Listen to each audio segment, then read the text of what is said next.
చీ నా బతుకు మీద నిప్పులు పడ మనం అనుకుంటాం కదా.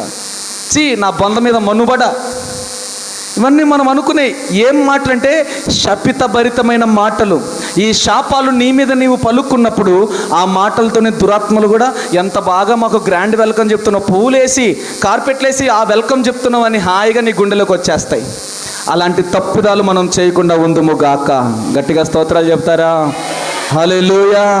అందుకే దేవుడు అంటున్నాడు, ఎఫెసీ పత్రిక 5:4 చదవాల్సిన అవసరం లేదు, కానీ ఆశీర్వాద వచనమే మీ నోటి నుండి రావాలి, కానీ శాపకరమైన మాటలు మీ నోట్లో నుంచి రాకూడదు.